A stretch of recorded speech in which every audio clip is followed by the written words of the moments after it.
Let's talk about some books I'm be reading this summer. As I live in the UK, I am technically an island gal, so I thought, let's see what books we are going to be enjoying on the island. I'm going to put the links to them in the description down below for you to pick up or get them from your local library. If you can, we love supporting libraries here. So let's get into it, but before we start, I want to say this is a definitive list. I've picked out 4 books that I'm going to try and read. Obviously, I would maybe read some more books, but also the summertime is kind of the time where I do the least amount of reading, just because I am doing more stuff, and so I'm going to try and at least get through these 4, but that's not going to be the only books I likely read over the next 2 to 3 months time. But let's get into it. And the reason I am doing this video is because I have a pretty extensive backlog. And I want to get through that backlog, so let's get into the books now. I want to start off with The Origins of Capitalism. The reason I'm starting off with The Origins of Capitalism is because it is a part of a group of verso books I bought a while ago, and I've read all the other ones. I didn't read this for no particular reason, it's just because I didn't pick it off my shelf when I read the other ones. And I want to read this because I want to kind of get it out of the way. I've kind of recently made a point in a video where I kind of have like a complicated relationship with Verso as a publisher. You know, some of the books they publish are books that I really love and I feel really deeply intellectually Marxist, like Walter Rodney's books. But then there are other books where I feel like you've not mentioned actual Marxism or Marxist theory in this text at all, but also they are pretty easy reads. But there are also other Verso books I've read where I'm like, this book is way too easy for me to read and has not been not published, but like marketed correctly. So I want to get this one out of the way. I want to read it. I don't know what I'm going to feel about it, and I'm sure it's going to be one that hopefully is going to motivate me to go off and do some further research into the topic in itself. That's why I want to read this. It is partly to get it out of the way, but also, it's hopefully going to be one that might even intellectually challenge me this summer. Next up is Chester Himes' The Big Gold Dream. This book is a Chester Himes book. Chester Himes is a well-known, well-revered African-American author, and I've been dying to read one of his books. I have a friend who works in the publishing industry who really likes Chester Himes and has, they get books from the company they work from for free, and they're just like, hey, can you just, I've got too many books, do you want some? Like, oh, you want to give me free books? Yeah, of course, I'm not going to say no to that. And they give me a bunch of Chester Himes, and I've been wanting to read his books, and I just kind of have kept putting them off. And The Big Gold Dream isn't a very long book. It is a little bit of it's not typically the kind of book I would read either. It's a little bit of is it a thriller, like an investigative book? There's probably, I'm not really a person who reads, it's not thriller, but investigative crime fiction. It's not really my kind of vibe, but I'm wanting to read Chester Himes, and it's, I think, the shortest of the Chester Himes books that I have. And so, you know what? Maybe it's a good way to dip my toe into Chester Himes, and also as it's a genre I generally don't read, maybe it is gonna be the kind, like, Chester Himes also often addresses things like race and being African American in the United States at the time of his writing, and those are actually topics that interest me. So maybe combining the two will make this a book to be one I would want to read, and then I can go off and read more of his books maybe later on in the year. It is very hot, bloody hell. Speaking of hot, I want to read Mountains of Fire by Clive Oppenheimer. No relation as far as I know. So I've mentioned this book before in the 66 books video I made where I spoke about the books I picked up. Clive Oppenheimer, I know him through the Werner Herzog documentary about volcanoes, which came out a long time ago. Actually, it's not that long ago, I think.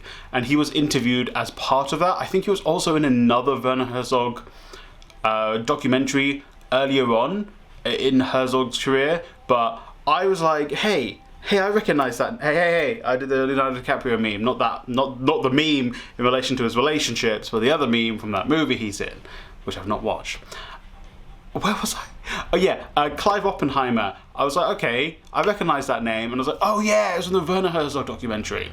So I'd be interested. Obviously I have become more and more interested in things to do with climate change through my studies and my going back to university, and so obviously I don't know it's too much about volcanoes other than that Werner Herzog documentary and whatever I studied about volcanoes when I was like 14 years old. So I thought, it'd be interesting. I don't know how climate change impacts them. Maybe, it's different. Maybe there are other things that are going to cause it. I'm sure, like, our use of drilling for oil will probably impact volcanoes. I don't know. So I thought this would be a good way to get that. I liked Clive Oppenheimer's parts in the Werner Herzog documentary. So I was like, okay, this guy seems pretty interesting. And it was there. It's a really beautiful cover as well. I know they say never judge a book by its cover, but come on, it's a beautiful cover. So I thought, you know what, let me just pick up this book, give it a read, try and understand some more about volcanoes. I'm sure it's going to be a little bit more complicated for me, and I'm not going to get all of it, but yeah. And then if worst comes to worst, if I don't really enjoy the book, I know someone in my personal life who is like a geologist, so I'll be like, hey, maybe this book will interest you. The final book we're going to be talking about is Marigold Mind Laundry, which, let's be honest, recently I've been reading some Korean fiction from South Korea, the Republic of Korea. I made a whole video about it, I think it was the last video or 2 videos ago, and I've been kind of getting into it. So this is another one my friend who works in publishing gave to me. It feels like one that's similar to The Smiling Laundrette book that I read recently, but it's a little bit more of that magical realism that you could also find in Honey in the Ruins. You should go and check out this video. I think it's a very good video, which I would recommend some really nice books from there.